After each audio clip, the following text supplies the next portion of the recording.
Welcome, everybody. I'll get started here.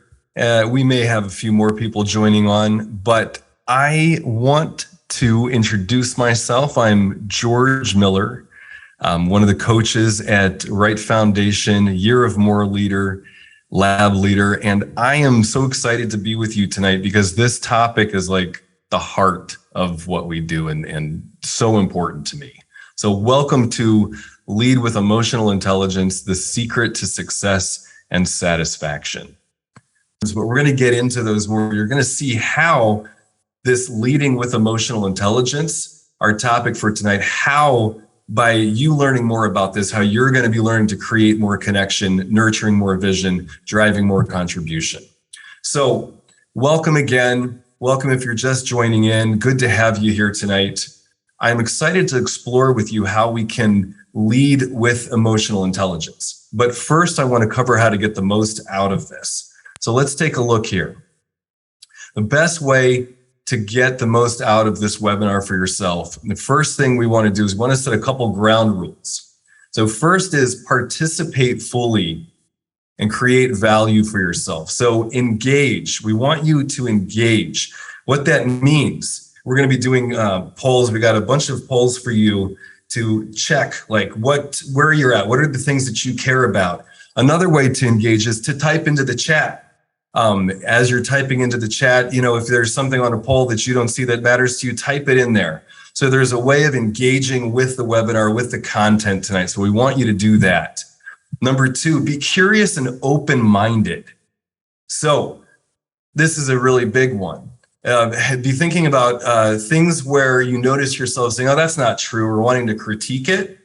Just notice that and see if you can shift into, okay, well, what if it were true? How would I apply it? How would I just test that out? So have a beginner's mind. And some of this stuff, you might have read personal growth books. You might see stuff on Instagram, online about, how to empower yourself, some of the social emotional intelligence stuff. That's great. But now we're taking it to the next level. So be open-minded. How could you take what you've learned about emotional intelligence even further and use this webinar to help you advance? And then we want you to create value. So create value for yourself to get the most out of this. We talked about that. You're engaging in the chat. You're checking off on the polls that we're going to be submitting. And there's another thing too, is to be with the content. We're going to be getting into feelings, and you'll learn some more about not so much the why we've sort of relegated feelings to something that we shouldn't feel or whatever.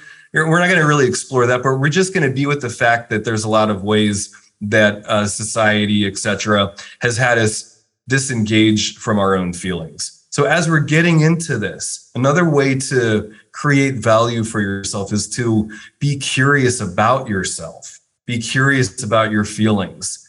And I invite you to do that tonight as we are going into emotional intelligence and learning how to use that as leadership. So, but before we go any further, I want to find out about you. So be thinking about, why are you here?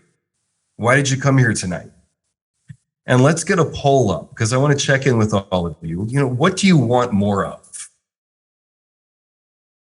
So as we get this poll up, click on anything that is why you're here tonight. Maybe you didn't think about it beforehand, but now's an opportunity. You're thinking about why you're here, and you may have to scroll down on the poll because there's several options that may be off the screen for you. So go ahead and click on those. Do you want to be a better leader? To be open to new experiences, new adventures, to have more career success overall, to have better decision making, better relationships, to have more happiness and fulfillment, to have more self-awareness. Go ahead and click on those. You can click on more than one. Click all that apply to you, the ones that kind of land on your heart, the ones that you're wanting in your life. Oh, Alicia left the screen. I don't know if there's a way we can get that back, Alicia, but if you can see, type into the chat what you want. Lisa, if you're not able to see the poll either, go ahead and type into the chat what you want more of: to be a better leader, open to new experiences. Oh, Mag, okay, we'll see if we can get the slide up again. Is that something we can do? If not, then type into the chat what you want while you're here. To have more career success, better decision making, better relationships, more security, more happiness and fulfillment. To have more self-awareness. So what are you seeing? To be a better leader? Yeah, Caitlin. Kieran, leadership at work, okay. Yeah, if the slide doesn't work for you, please just type into the chat. That's great. More self-awareness, Lisa? Yeah. Okay, beautiful. Well, so be sitting with that and with what other people, with all of those things, and be opening your heart to that, because that's what we're getting into tonight. So thank you. Okay, it looks like top one is more self-awareness. Oh, cool. Okay. And second is to be a better leader. And third, to have more fulfillment. Well, as you're going to learn more about, actually having more self-awareness will help you be a better leader. Emotional intelligence, learning how to go in with ourselves and be aware of ourselves, helps us communicate to others. If we don't have that template of who we are, then we often miss other people. Oh, right on, Alicia. Cool. Oh, thank you for sharing. Yes. Yeah, absolutely. Add to it. This is a lifelong journey. So thanks, everybody. We're going to get more into polls as we go along, but let's keep moving here. So we at Right Foundation, we've been studying this stuff for over 40 years. We are very proud of our emotional intelligence curriculum. We've got coaches, therapists, lawyers who use our trainings for CEUs to help advance their practices, help deepen their own awareness. And back before a pandemic, we had people come into our More Life training from around the world to help deepen their understanding, help deepen their practices. So our emotional intelligence curriculum is really great. We're going to share a little bit of that with you tonight. So our focus is really pragmatic. We can have theoretical ideas about emotional intelligence. We can read books about it, but we want to look at how we apply that moment by moment, day by day in your personal life, in your career. And it's my delight to share some of that with you. So we're going to be engaging in the research tonight. Again, back to those operating agreements with the polls, with typing things into the chat. That's a way for you to engage in the material. Now, we're also talking about leadership and its connection to emotional intelligence. So what are the benefits of becoming an emotionally intelligent leader? What are the costs of it? What's the science and research behind it? Most importantly, how do we develop it? What are some exercises with it? So I'm going to leave you all with an exercise tonight. We're going to close with something for you to take into your evening, into the rest of your week, and into the rest of your life. So this matters a great deal to me. As I look back on some of the businesses I was in earlier, I had successes, and there was ways that I held myself back and I didn't realize it because I was told to leave my emotions at the door. I had no idea that by doing that, it was actually detrimental to my leadership. One way I was thinking of this, I used to co-own and run a moving company. And so I would often be the one booking jobs and sending out moving crews.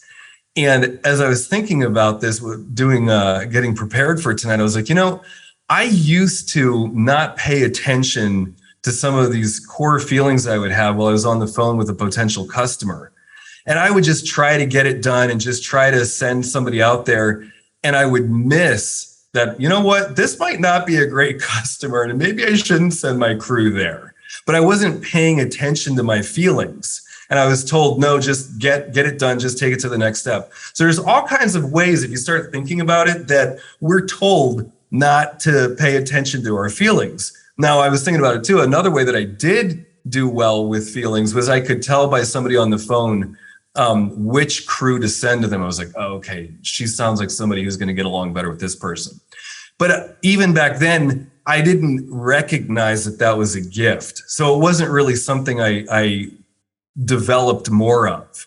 And so this is a big deal as we're getting into this, is to look at the ways that we're trained to not be in touch with our emotions so that we can enhance our relationship with our feelings, and even double down on some of our gifts and learn to develop those more.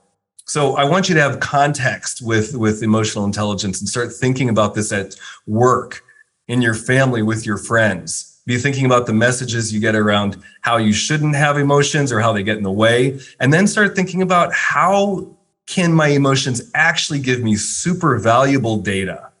So this is, again, why I'm so pleased that so many people wanted to have more self-awareness, because as we do that, it's going to give us better data about how to respond. So I want you to be thinking about these soft skills of social and emotional intelligence, because they're not just essential, they're also learnable. And that was something that was really encouraging to me as I looked at my life. I was like, wait a minute, this has to do with me personally. This impacts every area of my life. And it's something that I can learn at any point in my life. How cool is that? So again, I've got a limited time with you tonight. So I want to share as much as I can, dive in as deep as I can, all the stuff that we've been researching over the past 40 years of how people are living flourishing lives. Towards the end, I am going to let you know how you can take a next step, how you can get more on this subject. I'm going to offer a gift for you. Teeing that up, but I want to get into another assessment here and help gauge understanding your topic of tonight. So I want you to select all of the statements that you believe are true.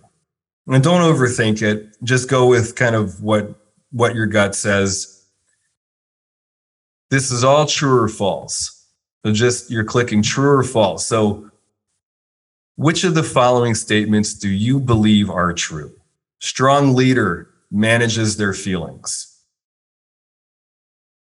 Go ahead and vote. Start voting in. A strong leader manages their feelings. True or false? Anger gets in the way of effective leadership. True or false? I can influence the thoughts, feelings, and actions of others. True or false? Good leaders aren't afraid to take risks. True or false? Avoiding certain emotions can be an effective strategy. True or false? Leaders need to avoid the negative emotions while leveraging the good ones. True or false? So if you haven't voted true or false on those, go through, check it out. Leaders need to avoid the negative emotions while leveraging the good ones. Avoiding certain emotions can be an effective strategy. Good leaders aren't afraid to take risks. I can influence the thoughts, feelings, and actions of others. True or false? Anger gets in the way of effective leadership. True or false? And a strong leader manages their feelings. True or false? All right. I want to see. Can we get the truths and the falses shown here? Because the deal is, thank you. Okay, so we got a lot of votes in here. I can't tell how many how many were true and how many were false, but you know what you put in there. So the deal is that we're gonna explore this more as we go further into the content, as we get further into the research here.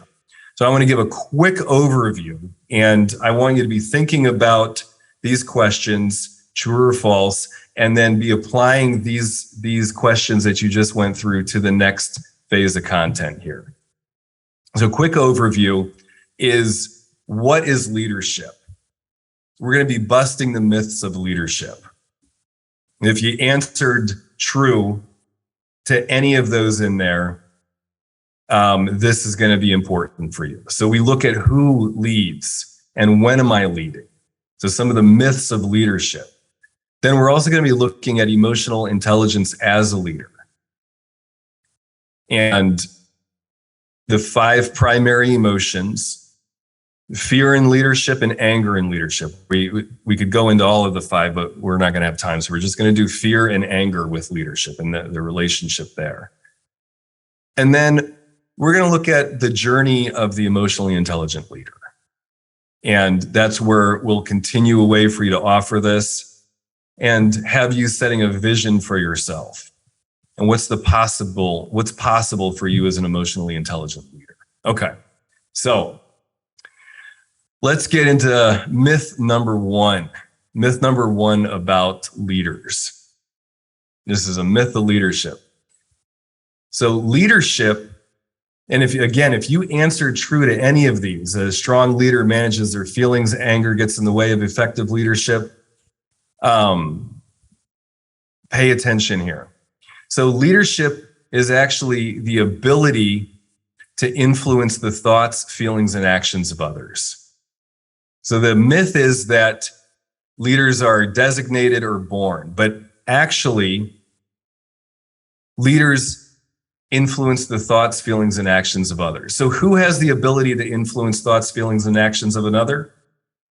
I do. Oh my goodness. Who else does? Caitlin does. So does Ashley. So does everybody on this webinar.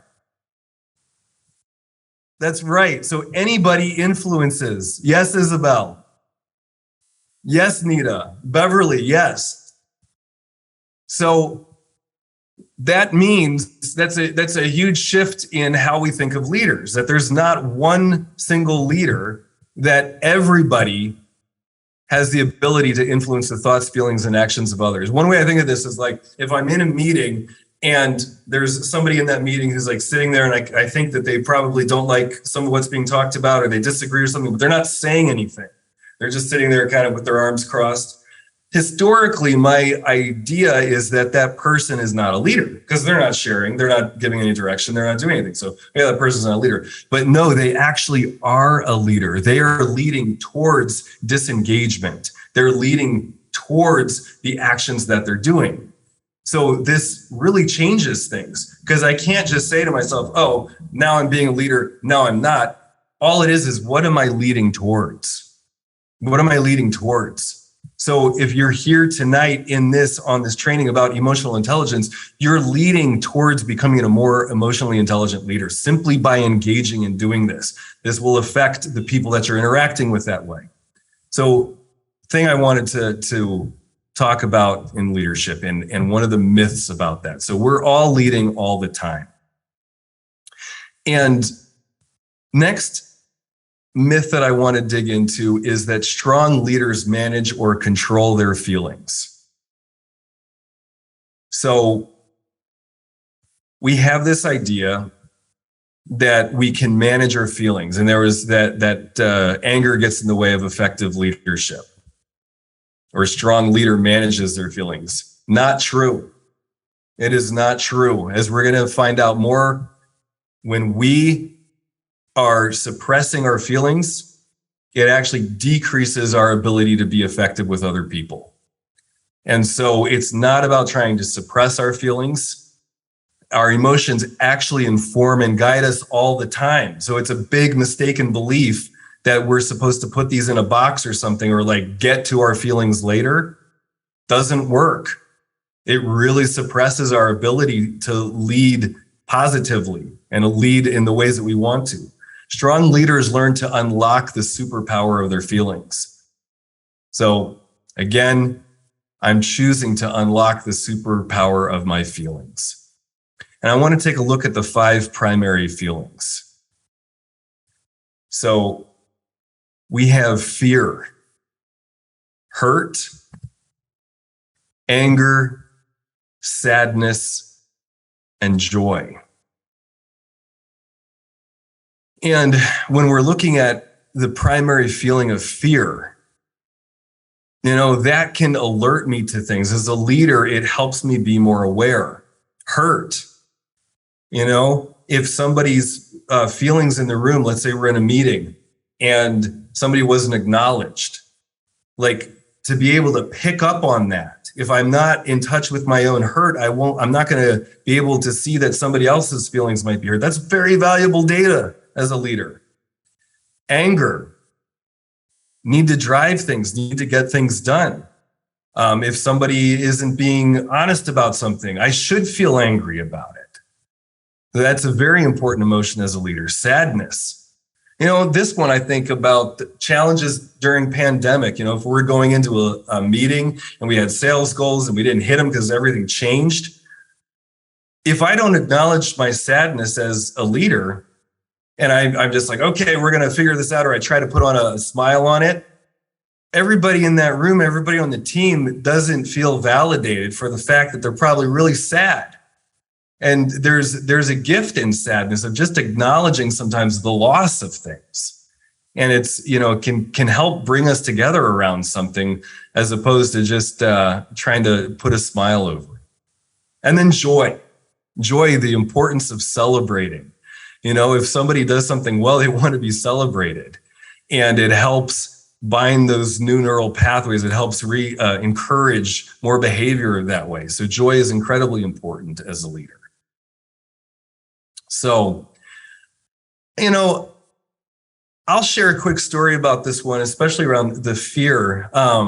Somebody I'm coaching, she reached out initially because she does a lot of presentations. Her boss knows she's good at it. She prepares, puts in the time she needs to.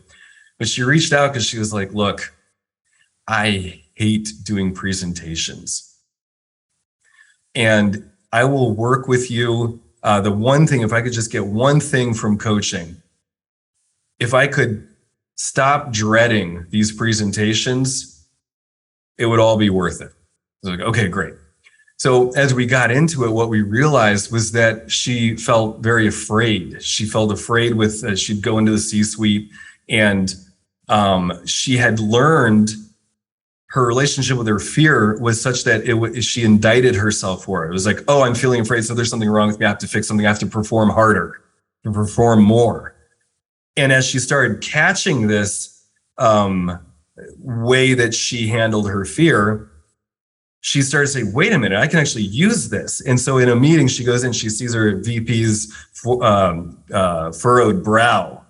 And instead of saying, oh, shoot, something's wrong with me, I need to make him feel better, she just says, sir, do you have any concerns? And he goes right and he starts talking about what his concerns are. Somebody else starts speaking up, and pretty soon all she's doing is facilitating a meeting around the product and seeing if it's a good fit or not. And she took off after that because she went from having to perform on top of her fear to actually using it to make connections with the people in the room. So I thought I'd share that story with you to underline how valuable this can be. Isabel. Yes, Ashley. Yes. Thank you for your question, Isabel. Mainly negative emotions. Why is there more positive? Okay. Great question, Isabel. Take note of that. Notice how our immediate response to the 5 primary feelings is that 4 of them are negative. Because what if they're not negative? What if fear, hurt, anger, and sadness are simply feelings and can be very useful, but we've been trained to think they're negative? Oh, I'm so glad you asked that. Yes. More lower level than upbeat, though I recognize all gave value. Zandra, I think it's something to explore tonight as we go further into this, because anger can totally be an upbeat emotion. I mean, I experience it that way, and fear as well. But we have these mistaken beliefs from our culture about our emotions, that there's something wrong with them. So I love that you're asking this. Keep grappling with that. That's great. This is good stuff. Good stuff. So another myth is that leaders need to avoid negative emotions and leverage the good ones. But there's no negative emotions. They're emotions. You totally brought us right into the next section. Thank you. Thank you, Isabel. Yes. And so the extent that we can feel one of them is the extent that we can feel all of them. And what I mean by this is, do you remember music? I just, on my iPhone, I don't see bars of music up anymore, but like on stereo systems, I think everybody can probably remember this. So on stereo systems, you've got like the bass, you've got the treble. And if you turn the music on, they're all going somewhat. Sometimes the treble's higher, sometimes the bass is higher, especially in classical music, there's more variance. Okay, so that's our feelings.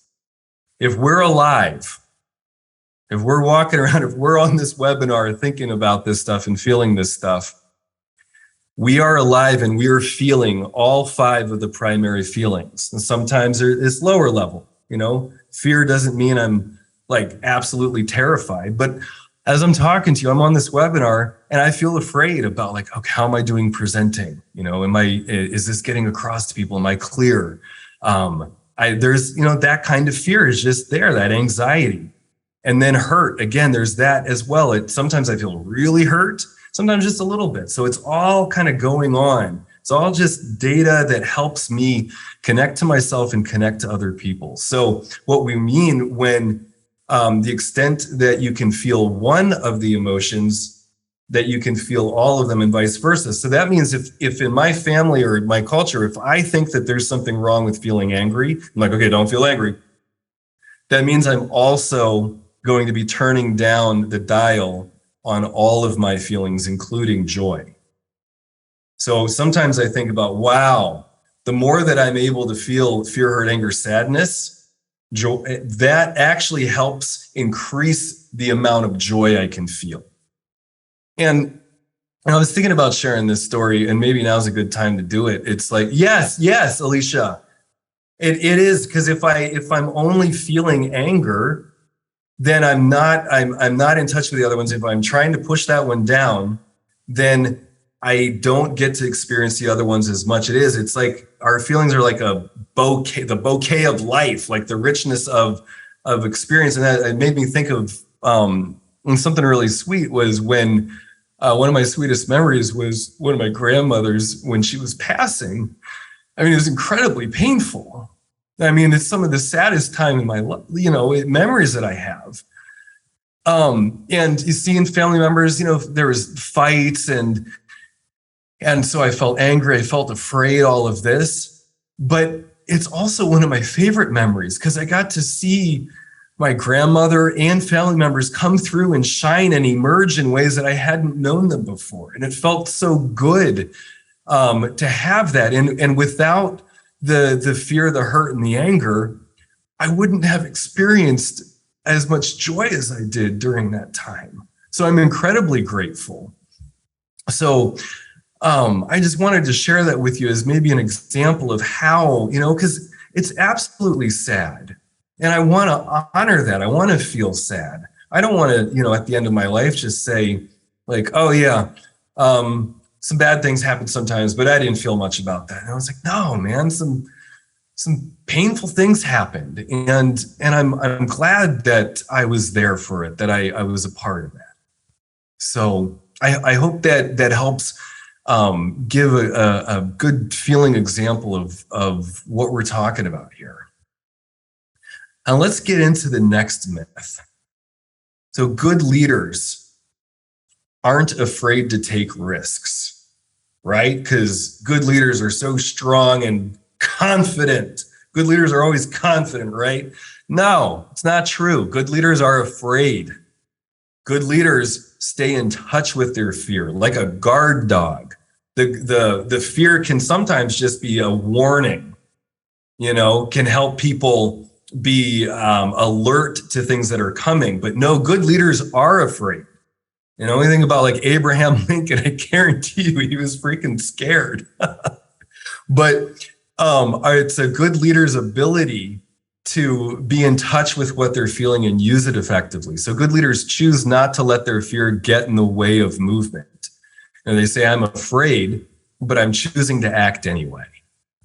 So the takeaway here is that we want to learn to use our fear effectively, have it as a guard dog at the gate, but not a gate itself. We don't want our fear to be blocking out things from us. But we want our fear to be able to alert us to things.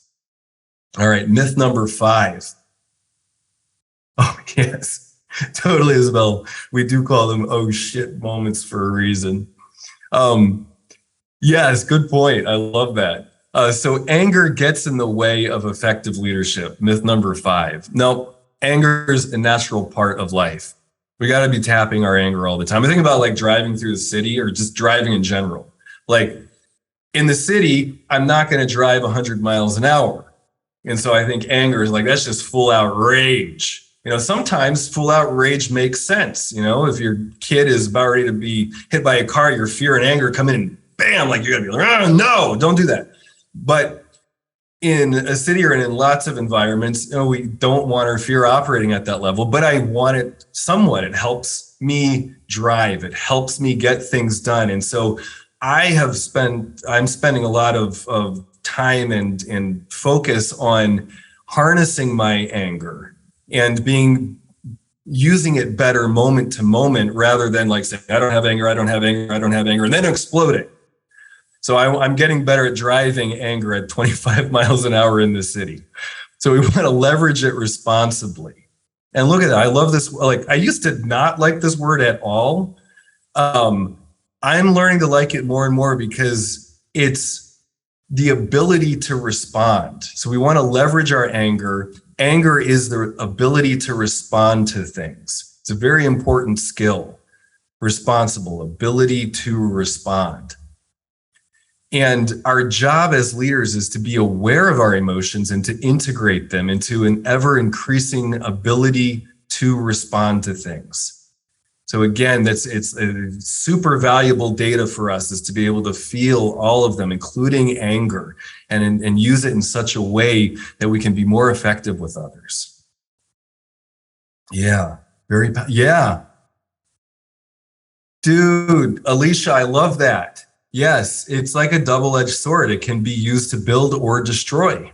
Totally. And so we want to be more in touch with our fear and our anger so that we can use it in the ways that we want to. Oh, I love that, Zandra. Yes. If I choose to have a good purpose with myself and my feelings, then I'm able to control how I use those emotions better. Again, simply suppressing them, saying anger is bad, it doesn't work. I will inevitably explode at some point, or we'll get into some of the things we do when we're suppressing our emotions later. So I love teeing this up. Emotions are one of our most powerful tools. There's immense benefits in for ourselves, enhancing our power to help us lead ourselves, others. It's a wondrous thing our feelings are. To have a really feeling life, like what I was saying, with memories, as holidays are coming up, I want to have feelings at those. I don't want it to just be checking the box. Feelings allow us to experience life fully. They allow us to take in the sunset, take in the feel of the water, take in the feeling of things. How does this feel our lives? And has us be able to, look at what can be, to have the ability to think about like there's that kind of calling thing that comes from emotions. I look at this image of clouds. If I didn't have access to my feelings, I wouldn't have the ability to want and to be like, oh, there's this stuff I want to go for. So it has our feelings have us be more authentic, more able to be true to who we can become. And our feelings, they guide us, they serve us to live, love, lead. It has us really connect with people. Think about that. I couldn't, to anybody who's ever fallen in love, there's hurt in there. It's like, oh, I'm so in love. And for some reason, I feel so hurt too. I don't know what's up with that. But it's really this wonderful thing that has us able to connect. So We want to live a life that we yearn for. And our feelings are the thing that help us do that. We want to live this life that we have while we're here and to live this rich, flourishing life. And our feelings are so important for this. As I was sharing about my grandmother, there's studies on this about how when people are interviewed towards the end of their life, one common theme is that they'll say something like, I wish people had really known how I felt. Just think about that, And so we're learning the skills tonight about how to do that now, how to be living the life now. More and more of people really knowing who we are. So there's all kinds of benefits. When we're more in touch with our feelings, we're better at teaming. We're just better being on teams. I so know this. I'm way less in shape than I was in my 20s and teen years, but I'm a much better basketball player on a team than I ever was before because I'm aware of myself. I'm aware of other people. It's a team sport. So we find that the most effective teams are the emotionally intelligent ones. Oh, it's so cool. If you ever get into Phil Jackson books, you can see how this plays out with the Bulls back in the 90s. And benefits of emotions is it has us be better leaders. We are better leaders when we're in touch with our feelings. Top leadership positions find that 80% of the difference is emotional competence. These soft skills are incredibly important for leadership. We're more productive. This one trips me out. The fact that we're more productive when we're in touch with our feelings, because the beliefs about feelings are, no, it takes time or it's going to get in the way of productiveness. But actually, productiveness, we are much more productive when we're in touch with our feelings. And there's a little thing we're going to get into this to prove this point later. So better decision making. We're going to get deeper into this too, especially when we're making decisions. Emotions are actually what fuel the process for us to even be able to make the decision. But again, catch how we think, no, emotions don't really inform that. They just kind of get in the way of decision makings. I need to be more clear. I need to be more logical. That's something that we're going to look at in a little bit. Another thing that emotions are good for is our health. Emotions improve our health. Oh my goodness. So rates of chronic illness go down, disease risk, high blood pressure, heart attacks, diabetes, stroke. All of these things decrease the more in touch we are with our emotions. And it kind of makes sense because it's like, oh, if I'm like this living being person and I have feelings as part of being alive, and then I'm like, oh no, suppress that down. That might cause some blocks. That might do some stuff that could lead to some of those things. It makes sense. So there's all kinds of science and research benefits of social and emotional intelligence. Has us be more present with ourselves, with others, more real, more connected. And so, yet we've got mixed reviews about emotions. We're told they're bad. We're told to suppress them, to hide them, to numb them, yet we can't stop having them. Even if I try, I'm still try not to. I still do, yet we're told to put them away. And these electrical currents running through our bodies, these chemicals that we all have, and we haven't really been trained what to do with them and how to use them. So oftentimes we end up doing things like drinking them away. That's a way to numb out feelings. Sometimes we take pills to numb out feelings, turn to drugs. That's the way to numb that. And there's studies on this one. So if the receptors in our bodies and our brains around emotion, feelings, and physical pain are the same. So if I'm going through like a breakup and I'm just totally heartbroken, I could take some Excedrin or some Tylenol, some Advil. That would actually numb my emotions, and I wouldn't feel as heartbroken. So, that's the way that people can numb out. Another one is this is one I'm with the most these days is eating. Eating is a way to numb our feelings. She's got a donut. food drug of choice is Cheetos for some reason. I totally have caught myself before walking to the corner store if I'm upset about something and just like, wait, what am I doing with these Cheetos? Oh, yeah, that's right. I'm suppressing my feelings. So there's ways that we suppress our feelings and we indulge in soft addictions. There's nothing like wrong with this other than it is tamping down our feelings and not having us be as effective as we could be. So we do things like play video games. We do things like be on our phone as a way to suppress our feelings. This is totally true. Like sometimes if I'm like angry with my wife because she didn't pay attention to me at a certain point, like I'll pick up my phone and be like it's kind of passive aggressive. It'll be like, yeah, see, I don't care. I'm busy anyway. Or, I'm doing it because I want to go on Instagram and see if anybody likes me. So it's a way that I'm kind of can be numbing my feelings. Another way is over shopping. Something painful happens and it's like, oh, I'm just going to go get something. I've totally done this. And Amazon makes it really easy to like something upsetting happens. And it's like, well, I know what's going to make me feel good. Buy this. So there's ways that we numb out our feelings. And it kind of fits into society to do this. We don't know what to do with them. We think they're bad. We feel embarrassed when we cry. And how many times, think about this. I guarantee you, like everybody on this webinar has, if you've expressed a feeling about something, you felt sad and you probably said sorry.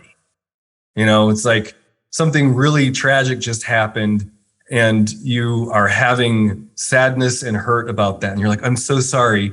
I just had this happen. It's like, oh my gosh, that we apologize for our feelings. That I feel so sad about that because there are these wonderful things that help us be human. Yeah. Oh, how correct is the statement? Our external actions are the actions of our internal emotional behaviors, Zandra. I think, yes. I mean, a huge, I see that. Zandra, I think you maybe should do a paper on that, do an article on it. I think that's something interesting to check out there. So anyway, the point is that there's ways that we manage our feelings. There's ways that we suppress them because we haven't learned how to deal with them. And there's discomfort of not living our dreams. And that's another thing. When we were looking at the guy with the clouds, we have these yearnings to become who we can become. And so sometimes it's just easier to eat a bag of Cheetos. I found that with chocolate. I was like, why am I eating chocolate like this? And I realized it was like, oh, I actually underneath that is a yearning for adventure. I have this hunger, this hurt for adventure. And whatever they did with marketing, it sure freaking worked because I'll go get some chocolate because I yearn for adventure. So anyway, nothing. And again, there's nothing wrong with chocolate. There's nothing wrong with buying things. But when I'm doing them in a way to avoid my feelings, it's kind of a thing. It does not help me realize my dreams. So when we're not valuing and honoring our feelings, we're not unlocking the superpower that they are. We're limiting our potential. We're limiting our effectiveness. We are suppressing our life force.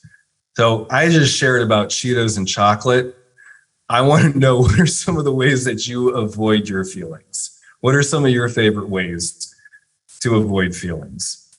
Let's get up a poll here and please, rescue me and commiserate with me with some of the ways that you numb your feelings. Do you just shut down and avoid? That's one of mine. Oh, Beverly, napping. Yes, totally. Yeah, Isabel, exercise is totally one, right? Bury myself in work and responsibilities. Totally one of my favorites to do because at least I'm getting something done, right? Take care of others rather than being with my own feelings. Oh my goodness. Yes. I'm a coach and come from like a missionary Christian background. So totally relate to that one. Turn to mood altering substances. Caffeine, medications. Absolutely.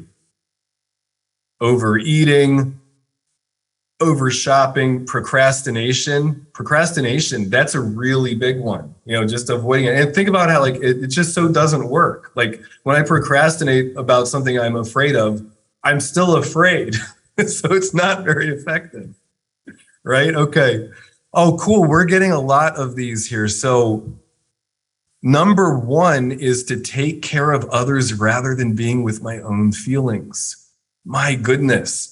Whoa, I am with a bunch of rescuers, bunch of professional rescuers. Totally. And it's so cool to see how that works. That it's like it kind of meets a need a little bit to take care of somebody else because at least I'm happy that they're happy, but it does not meet my needs. It does not necessarily have me express my emotions.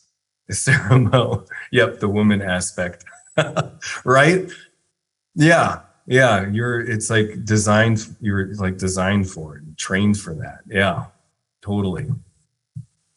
Number two we had was indulging in soft addictions. Yeah. Over shopping, procrastinating, etc., as a way to numb feelings. So really beautiful. Thank you for sharing with me, not your soft addictions and the ways, but I think I'm just feeling relieved that I'm not the only one. So we want to look at what it could be if we develop our social emotional intelligence, if we learn to really feel more deeply, we learn to use the power of our emotions and the kind of interior life we can have, these flourishing, fulfilled lives where we develop our personal power, we develop our ability to influence, where we develop this key to creativity, to intimacy, to spirituality, to wisdom, to rational thinking, to exalted states, to have profound influence, to have more fulfillment and meaning, to be real here and now, able to respond appropriately and powerfully in the moment. It's our internal GPS. It's what our feelings are. GPS of what really frickin' matters to us, what's important. So I'm thinking about this word emotion, and it means like I'm so moved. I'm so moved. And the Latin word for this is emovere, and that means to set into motion. So it's like my emotions are this thing that I'm alive, I'm fluid, I'm moving. They help me do things, help set me in motion. Without emotions, I'm a noun, I'm a stone, there's nothing going on. And so on the next slide with what Dan Siegel says about emotions is that emotion equals a verb. So we're verbs, we're alive human beings.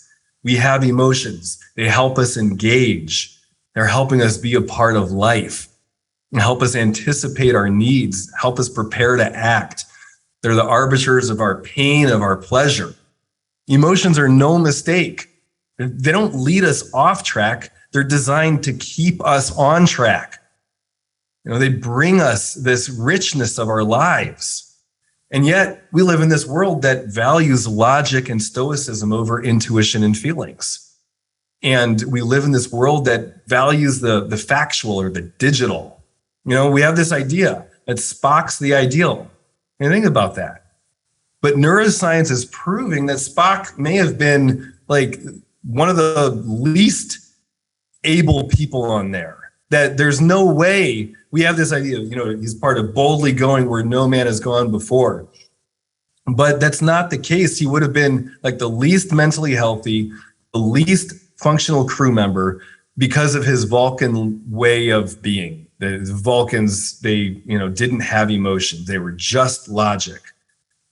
But we find in neuroscience that actually means Spock wouldn't have made it to Starfleet. He wouldn't have even made it to the bridge.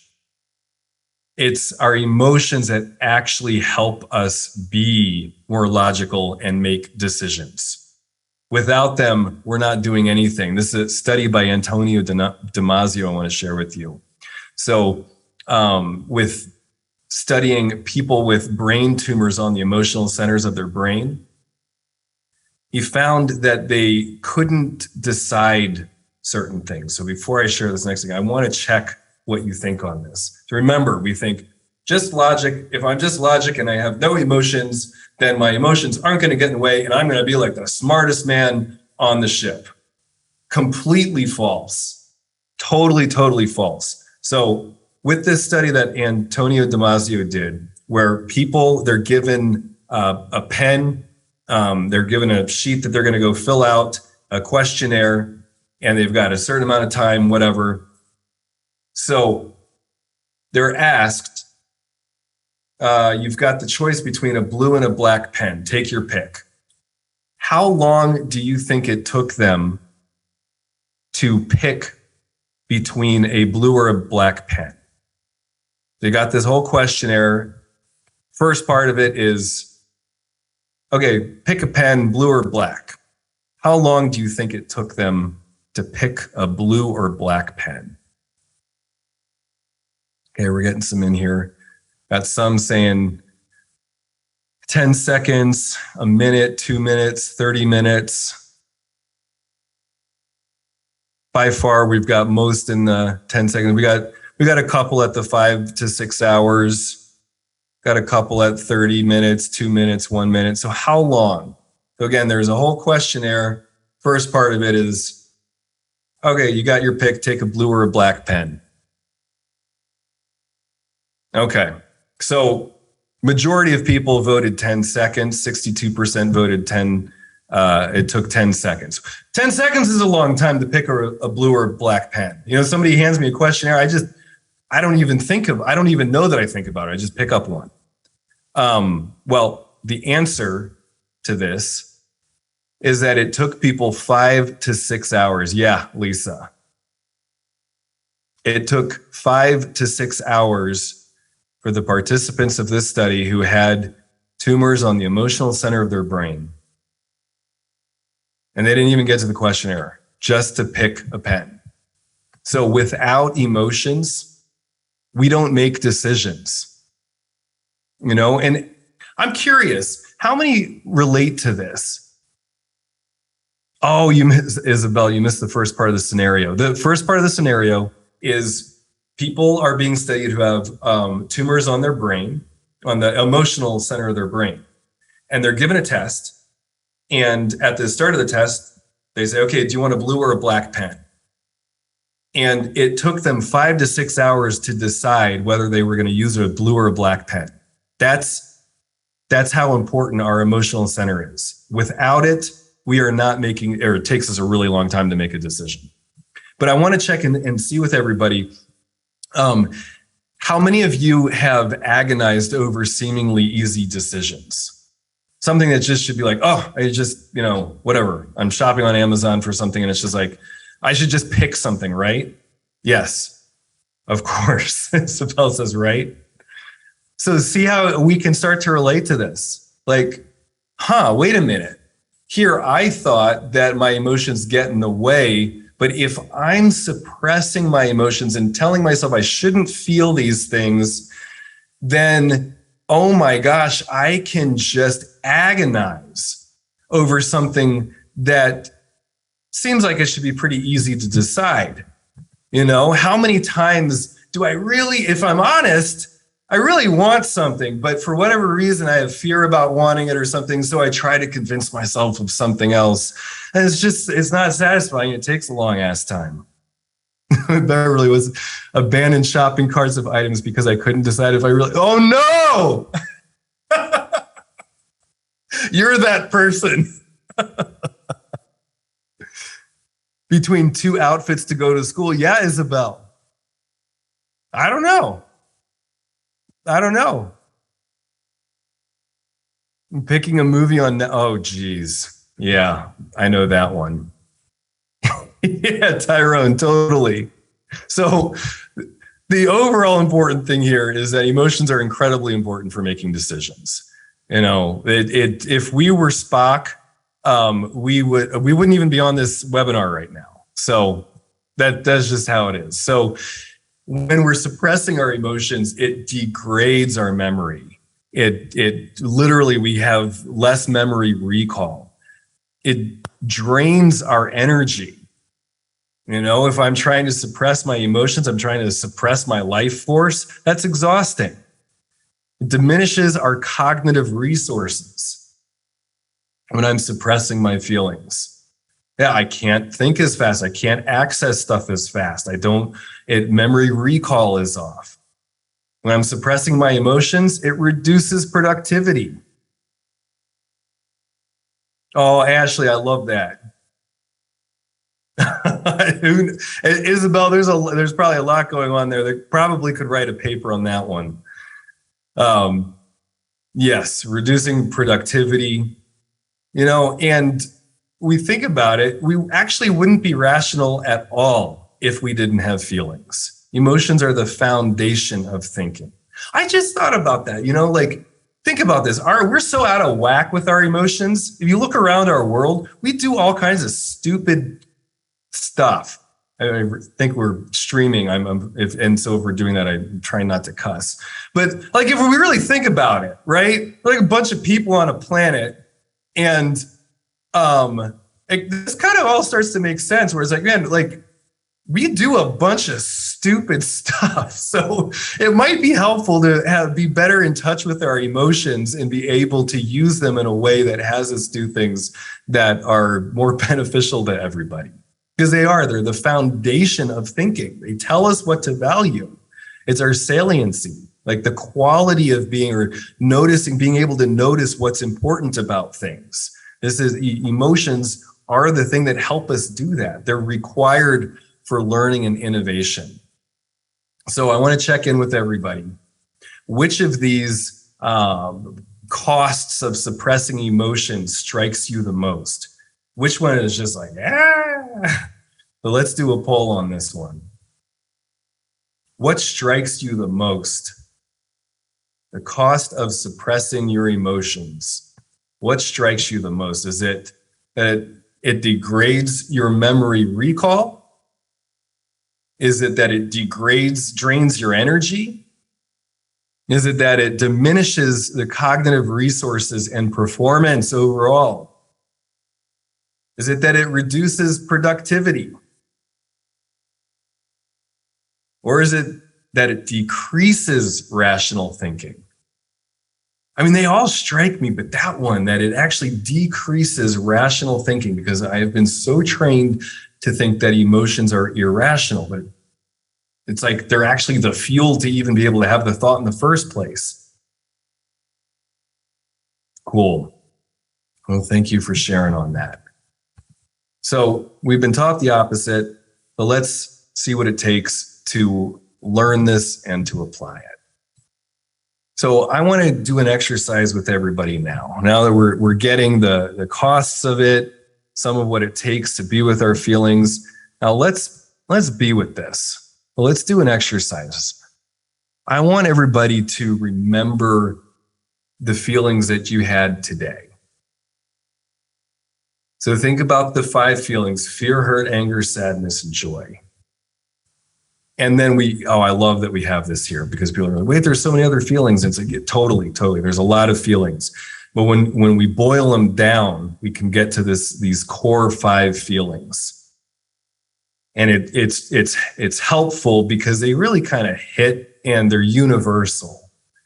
Everybody feels fear, hurt, anger, sadness, joy. So as you're looking back on your day, I want everyone to think about, when did you feel afraid, anxious, stressed, or feel those butterflies in your stomach?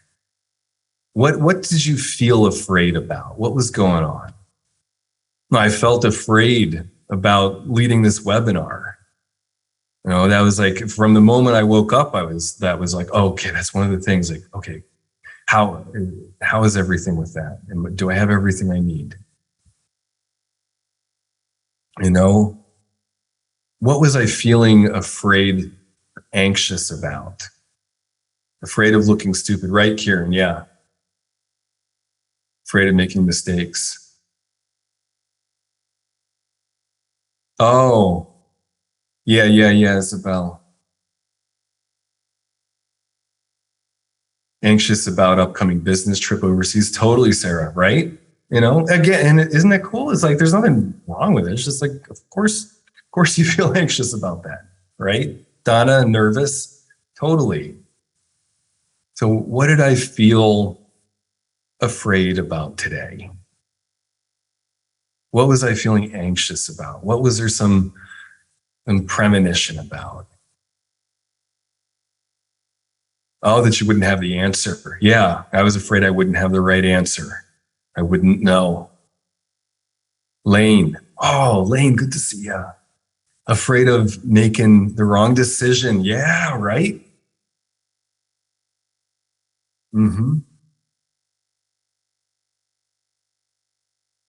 Oh my goodness. Yeah, Alicia, totally. So that one, I mean, that's quite, that's a shock. Like, oh my goodness. I'm afraid of being too old by the time I get to buy a house, right? Shanta? The feeling of starting a, yeah. Oh, totally. And getting into a relationship, and that's those butterflies. And that's kind of like the cool thing about fear too, is like there's ways that like I can start to see ways that I enjoy it. It's like a roller coaster. It's fun. Like I am afraid and I want to be afraid. I jumped in Lake Michigan today because I like cold water therapy, and I'm terrified. I'm going, it's like, this is so cold, but there's also this excitement and joy about it. Yeah. I'm trying to stay safe while being bullied. Yeah. Afraid, daughter will not to get to know family in Canada. Oh, yeah. Yeah. So great. I totally get that fear. Now let's check it out. Let's check out the hurt. What did you feel hurt about today? And Isabel, yeah, the language thing, my um, niece and nephew, them being able to speak Arabic has been quite a journey. So it really is a challenge. Defiant student behaviors. Yeah, I'd be afraid of that. Yeah. So now stay with the fears and stuff too. That's fine. We're going to move into hurt. And so start shifting into that. And what did you feel hurt about today? When were your feelings hurt? Yeah, alone. Sharing my story is very hard, Elizabeth. Yeah. So there's hurt there. Being alone, I feel hurt. And actually, if you would jump back to the slide that has all the secondary, tertiary feelings to it, that'd be great. Hurt, so feeling emotional about something. It snowed. I guess had to cancel their visit. Yeah, that hurts, right? Like I wanted that to happen. Unhappy, upset about something. And I think about this like the hurt. My wife has been out of town, and like I feel hurt. I want her here. I miss her. So it's just me missing somebody. That's me being in touch with my hurt. How were you hurt today? Wish there had been more guests. Oh, yeah. For the podcast, Tyrone. Good, yes. And I mean, it's so funny. It's like I'm like celebrating that you felt hurt, but yes, because like, wow, okay, you were hurt that there weren't more guests, and that's good to know. It means that you care.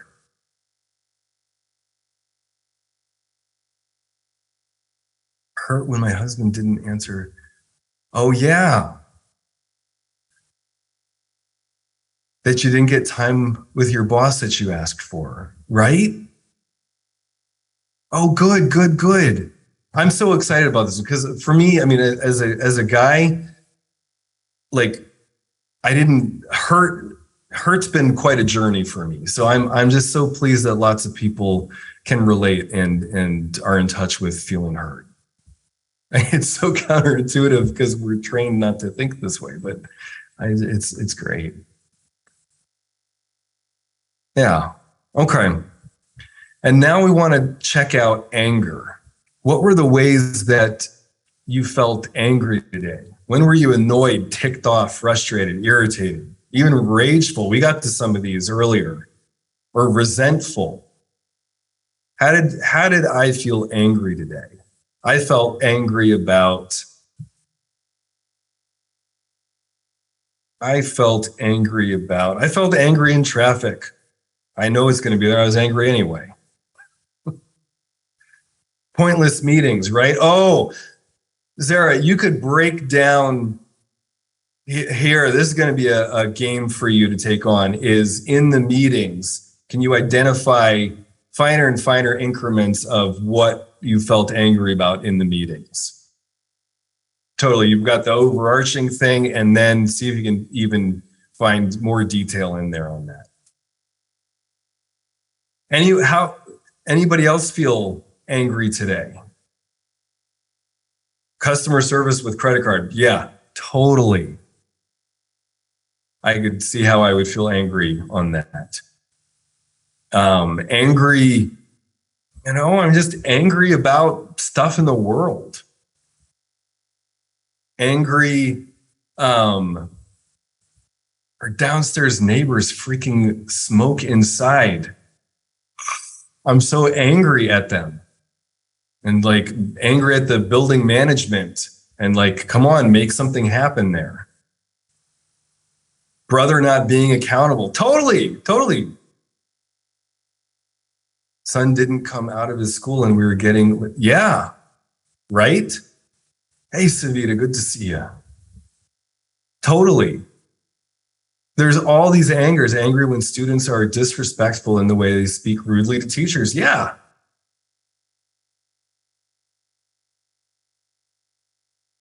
Angry when people don't read emails before class and have to turn people out. Yeah. Angry at the cabbie who was being talkative and chatty and totally ended up charging me more by the time the ride was over. Oh, yeah.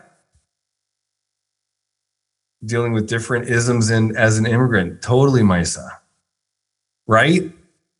I mean, just how many times a day are you feeling afraid and then hurt and then angry about it? About the ways of being treated.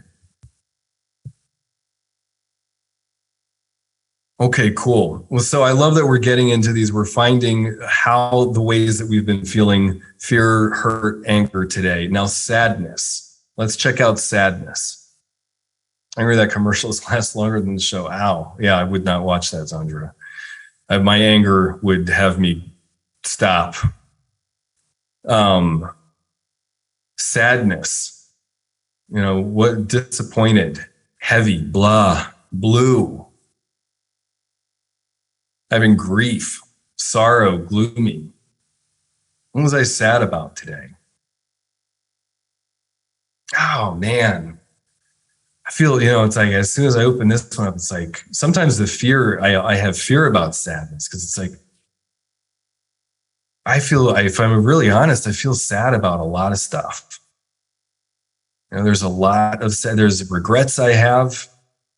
I miss people.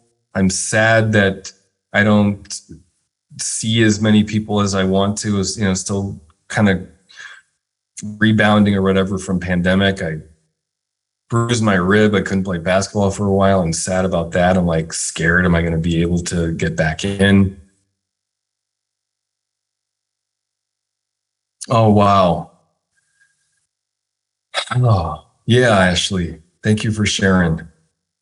I'm so sorry.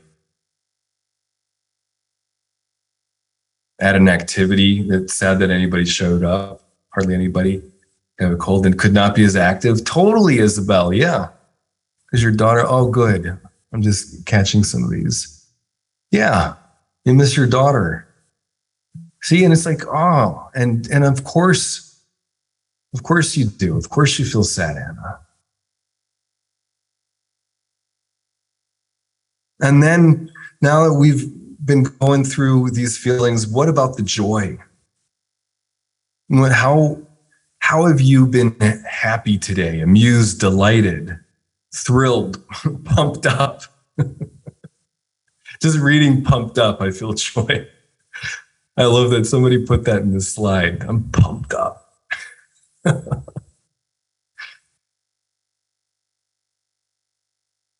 Oh, Anna, I'm so sorry.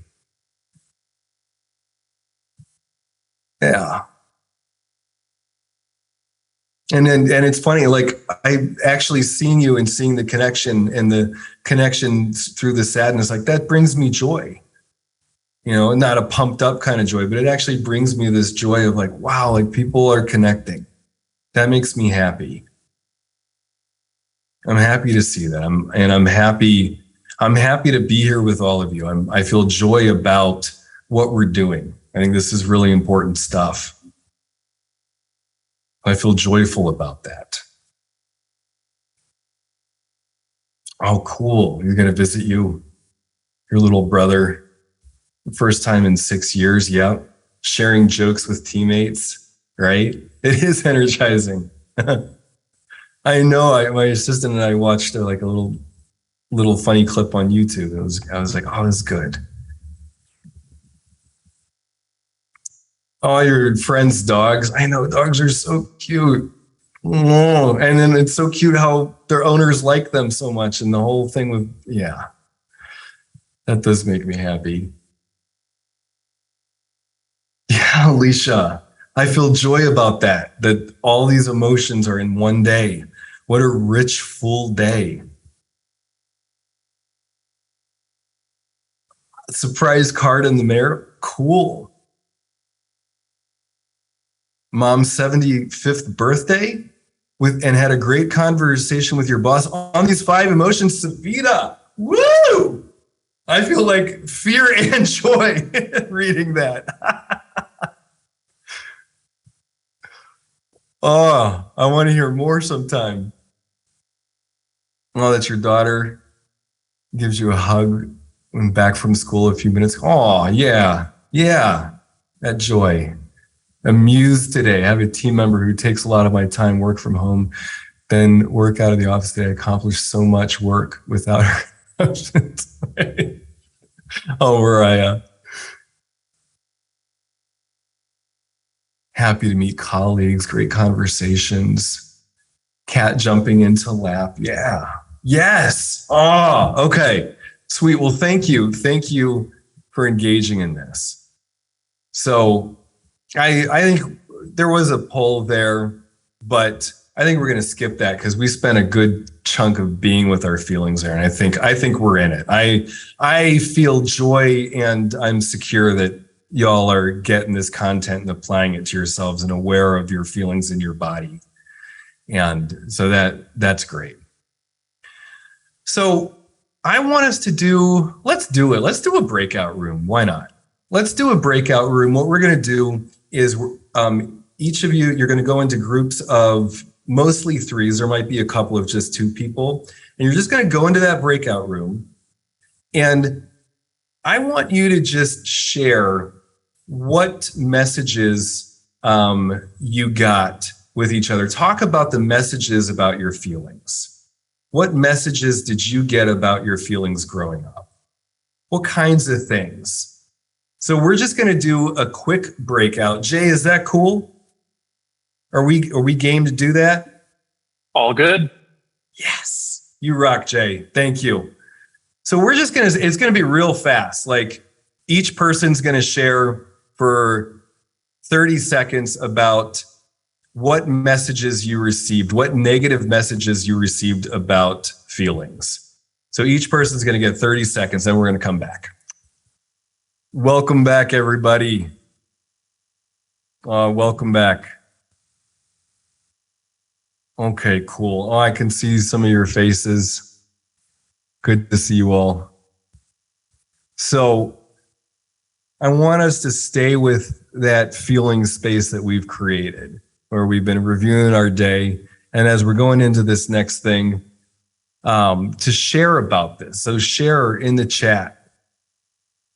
Share what some of the messages were, be with the anger, the hurt, maybe some of the sense of humor. And I don't know if it's joy about it, but sometimes a sense of humor is good to have. So what are some of the things, keep it together, some of these negative messages about emotions?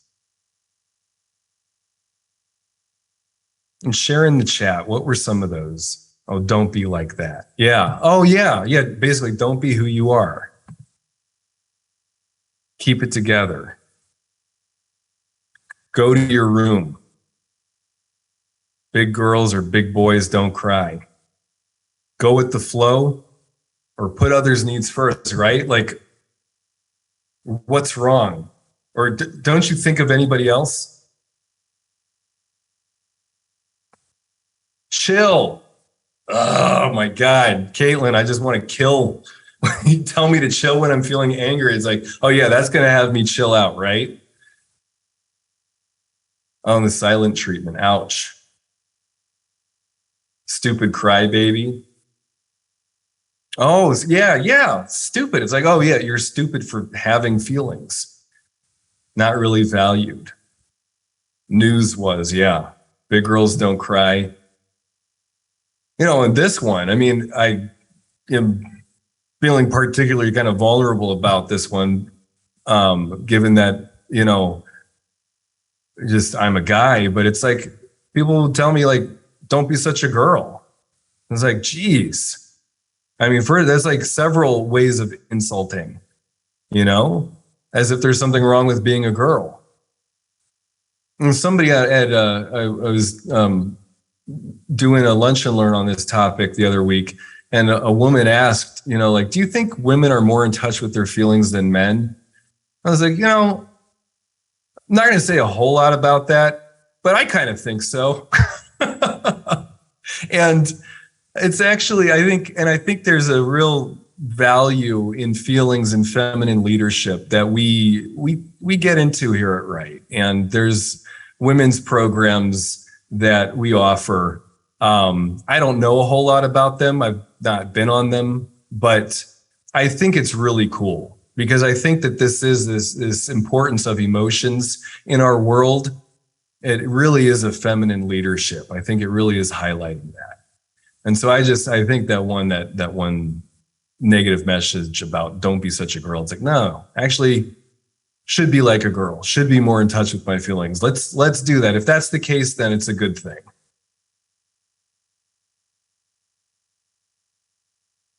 Oh, angry and loud ladies are not nice. Oh yeah, I guess not. Yeah. There's so many different, unprofessional, hysterical. You've got anger issues. Totally. Scaredy cat, crybaby. So, and the problem isn't our emotions.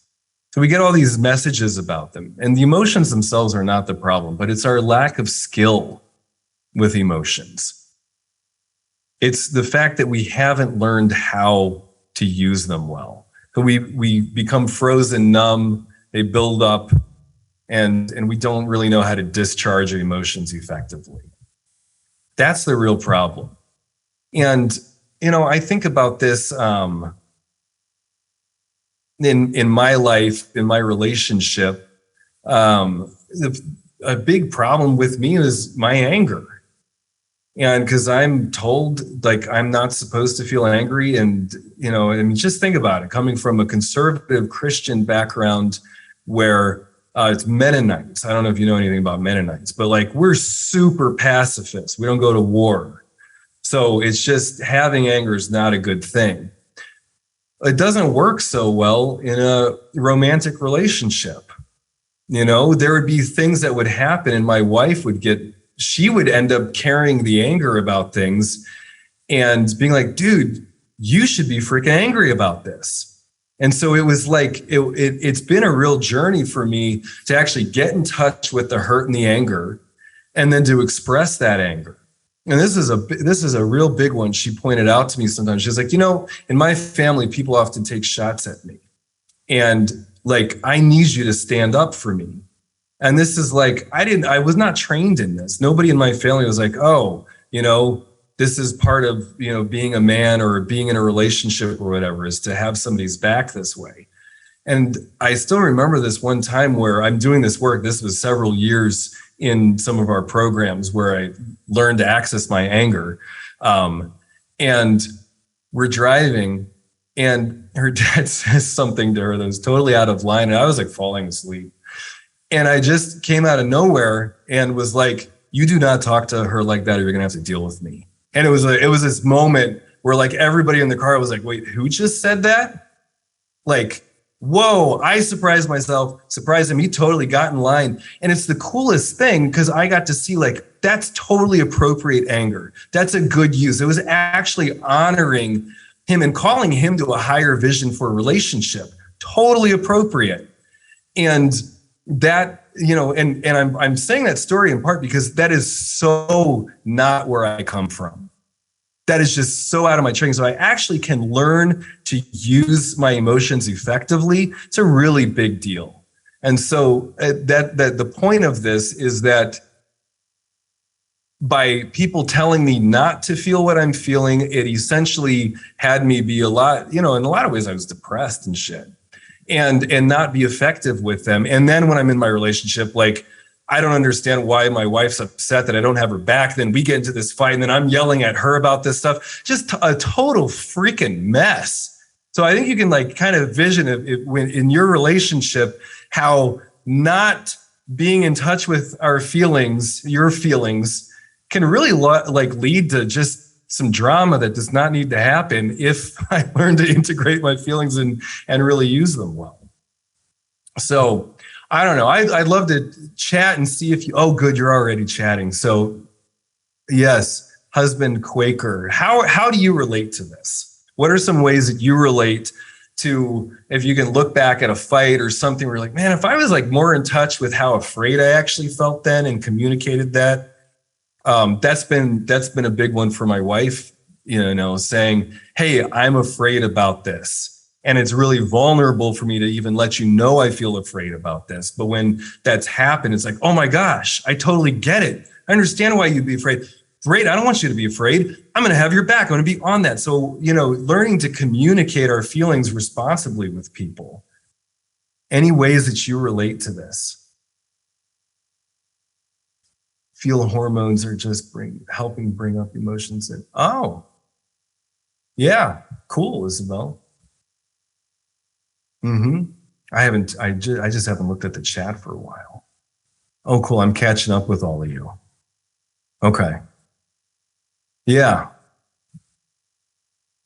1,000,000%. Just ended a relationship because my partner never learned how to communicate and digest his feelings, right? You know, it's kind of like I could have a relationship with a chair. A lot of trouble expressing anger, especially at work. Yeah. Yes. Oh, and Lisa, I'm so glad that you're taking the courses on how to integrate your anger, because it really is a journey. And I'm looking forward to seeing how you do that. Okay, cool. So we're going to keep moving on because, it tended to get defensive when I'm scared. Oh, totally. When being more open would get me more support. Totally. I relate to that one so much, like as if there's something wrong with me feeling afraid. And so I have to try to hide that from others. Otherwise, it's going to be used against me. Instead of saying, wait a minute, I'm afraid. What's this fear telling me about the help I need, and communicating that to people? That's a really big one. Thanks for sharing that, Caitlin. Yeah, spell shield up. There's times for shield up, but a lot of times learning how to have it down and be open to people's help. That's a big one I find in pretty much every person I coach. At some point, it just says how much they suck at taking in compliments. And it's like, there's a vulnerability in receiving a compliment, and so something about that just made me think of that. Like, I need to learn how to be open and vulnerable in order to really take in things from other people. So this next part of our curriculum here is the in, out, up, down model. And I love this thing because it honors all of the feelings. It helps us sort out a lot of what we've been talking about, because we have this, there's totally times I don't want to full out rage on somebody. where that's not going to be helpful. But how do I do this? So this helps us integrate our feelings and how to use them in an effective way in our lives. So first we have in. This is a lot of what we've been with tonight, especially around reviewing our day and the feelings, is being in touch with what's going on inside of me and others. Being in touch with this, it's this internal experience, being able to have this depth of experience in me. So that's a way to be with emotions, developing the skill of really taking things in. And then the next one is out, working on expressing them freely. Being more of an extrovert with our feelings sometimes.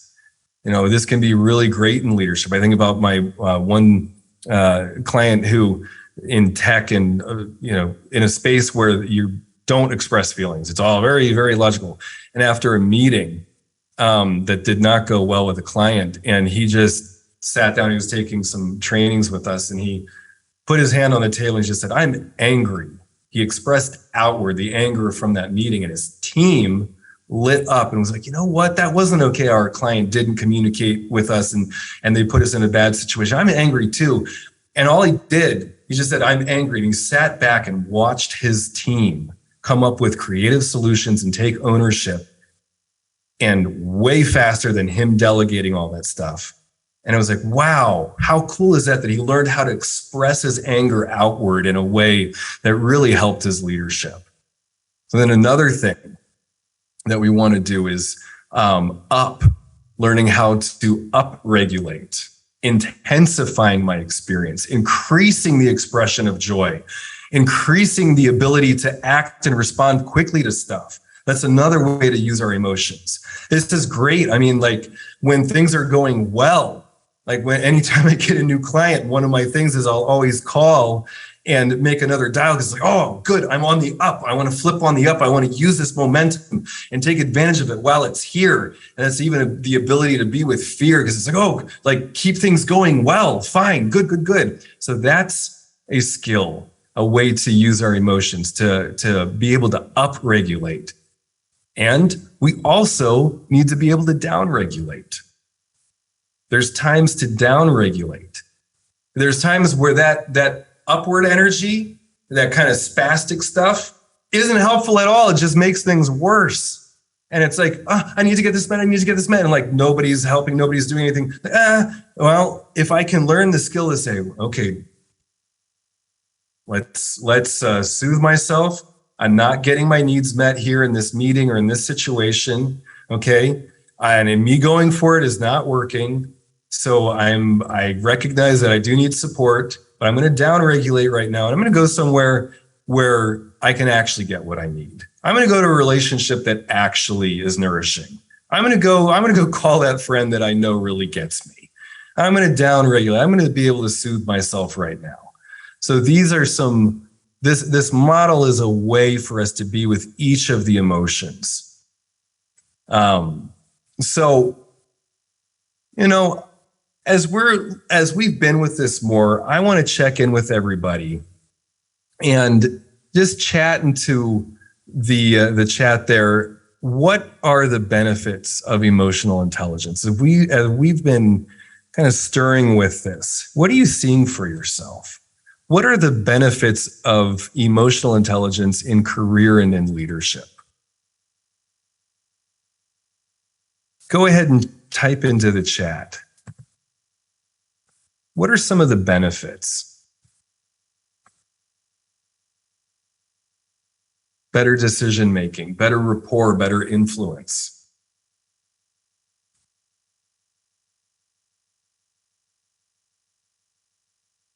I want, some specifics, a way to notice, being more responsive to the needs of others. Totally.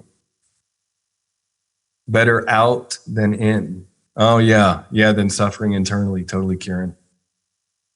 When I'm better able to recognize my emotions, I will. Yes, totally, Sarah. Better able to understand the emotions of others. If I'm not okay with recognizing my fear, like the client I was telling you about earlier, She criticized herself for feeling afraid in meetings. She's with some high-powered executives. It makes sense she'd feel afraid. Why not?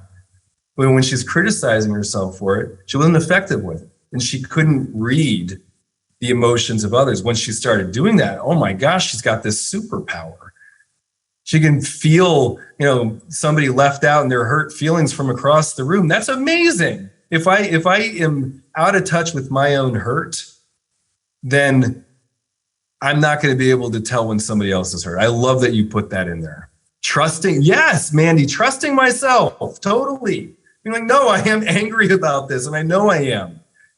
Or yes, I'm hurt, or I'm afraid about this. It really does matter to me. Down-regulating in stressful situations, more influence, being able to take advantage of emotions to better express who I am in each moment. Yes, Anna, I love that for you. Recognizing my emotions vibrate and attract like emotions in others. Whoa. Yeah. Because if I'm not expressing myself, then the world doesn't know and people aren't going to be attracted to me. Emotions are attractive. Totally attractive. People get a sense of me. I love that you put that. Yes, Zandra, totally. If you're not being you in the world, then nobody sees you and people aren't going to gravitate towards you. More in tune with what others can feel in the same situation, relate, empathize. Yes, absolutely. Setting the right examples. Yes, leading with our emotional intelligence. Yeah, law of attraction. Right. Oh my gosh, I love that. There's all this stuff that, there's the law of attraction stuff about if I just think about what I want, I can manifest it. It's it's really not that simple. If I can be what I want, then I'll be attracting that. Then I'll be not only attracting, but creating that. I love that. Okay, so let's look at some examples here. We've got, you're going to get promoted. This is the case of as you develop emotional intelligence, you get promoted, you're more likely to make money. You make more money with it because you build better relationships. You build deeper, better relationships. You increase profit at a company. That's often why you'll earn more money in a company. There's decreased turnover. Think about that. There's so many people leaving jobs. A lot people leave jobs because of management, because there's not high level of rapport, because people feel hurt and don't know how to express it, and nobody knows how to help them. And yes, so multinational consulting firm, and find that there's 139%.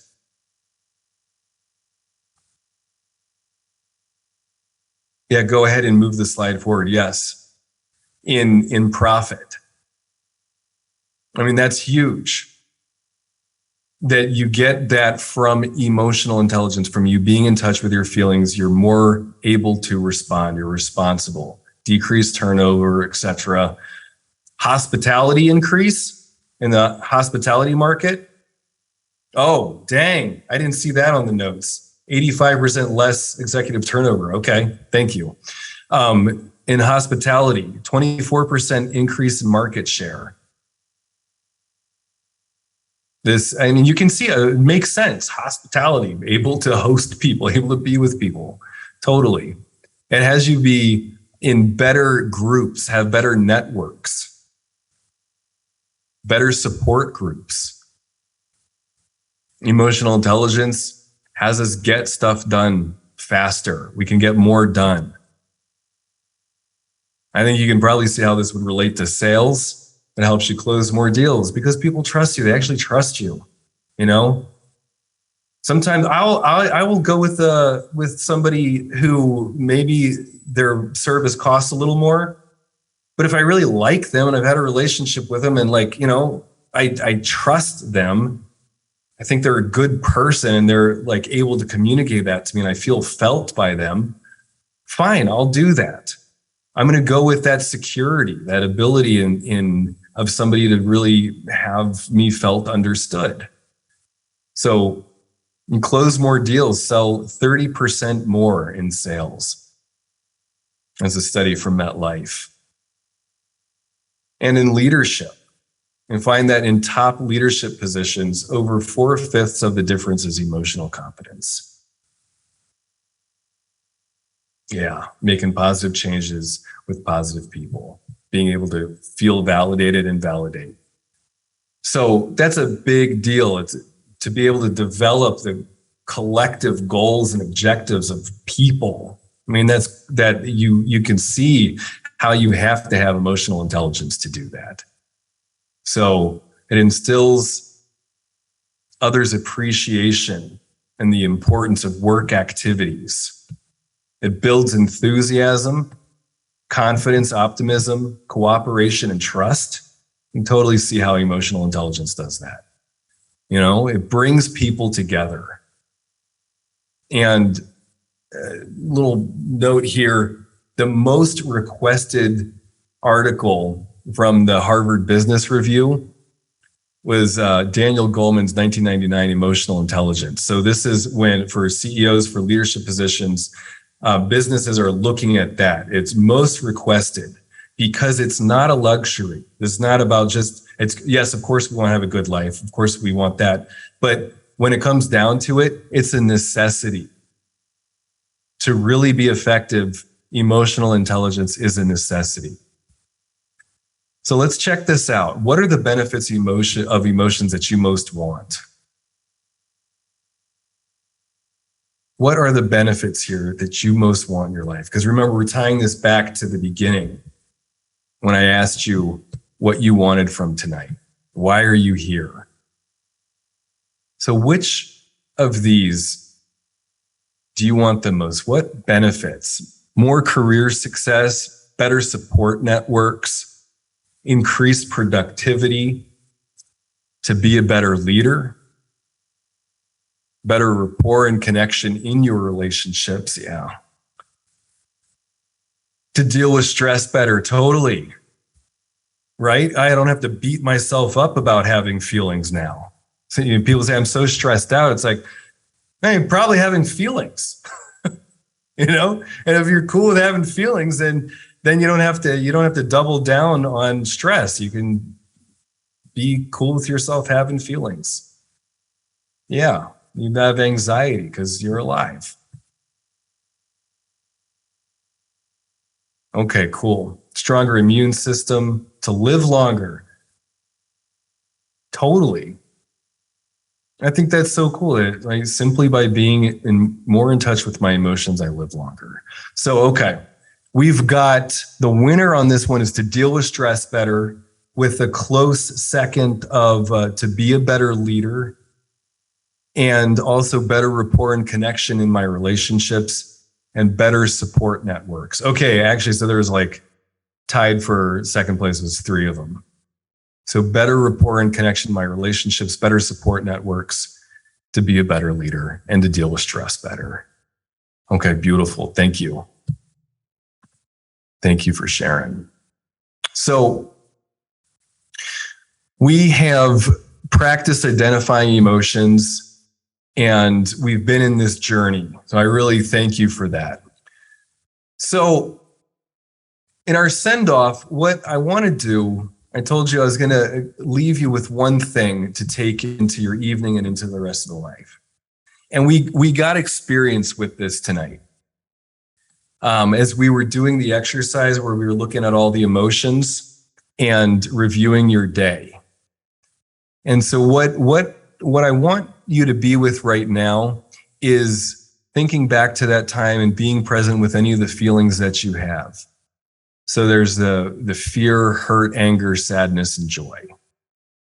And this really cool neuroscience on this is that we found that when you name your feeling, acknowledge your feeling, it actually tames it and helps you integrate it. So you can say it out loud during the day, or you can, another thing that people do is they'll write out on a little piece of paper, fear, hurt, anger, sadness, joy. And they'll make little tick marks. next to the feelings as they notice them throughout the day. Because what that's doing is if we look at all of the negative messaging that we've been told about emotions, that we're not supposed to feel these things, we've spent a lot of our lives pretending like we don't have them and finding ways to suppress them. So this assignment, it's a simple assignment. I won't say it's easy, but it is straightforward. But just think about that. So just by naming my emotions, by acknowledging my own emotions, fear, hurt, anger, sadness, joy, I'm actually affirming myself in a beautiful way. And it helps me integrate that feeling.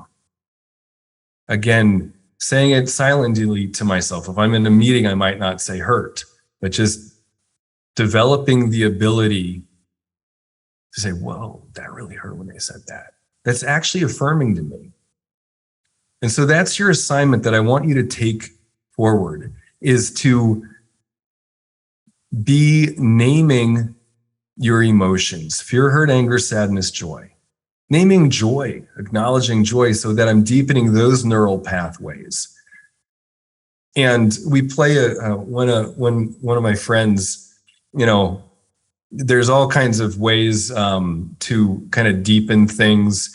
If I just have the thought about my feeling, those neural pathways are connecting. If I say it out loud, then I'm hearing my voice say the feeling, and that's affirming. I'm feeling the vibration. So it's useful to say, oh, whoa, I hurt. So there's extra benefit when I name it. Or if I'm not going to be naming it, just putting my hand on my heart, acknowledging that I feel something, that I feel hurt. So there's lots of little tricks that you can do to acknowledge and soothe and integrate your feelings. Even acknowledging the anger, like I might tighten my fist more. I don't have to always express it, but just acknowledging that. Elizabeth, you write yours. Cool. Yeah. Because then you're activating that your muscles and your brain in acknowledging your own feelings. So that's the assignment I want to leave everybody with. So you're going into your evenings, maybe going to bed soon, to be present with your feelings, naming them. And I want to thank everybody so much as you're going off into your evenings, off into your weekends. I really appreciated being with all of you tonight. Loves your engagement. I think a beautiful way to spend some time honoring our feelings, learning more about how to be effective leaders, how to do things that we care about in the world. So thank you so much, everybody. Thank you, Tyrone. It's great having you here. Thanks, Elizabeth. Thank you, Sarah. Thank you, Mandy, Isabel. Congrats again. Thanks for joining in. Anna, great seeing you. Take care, everybody. Good night. Oh, yeah, there's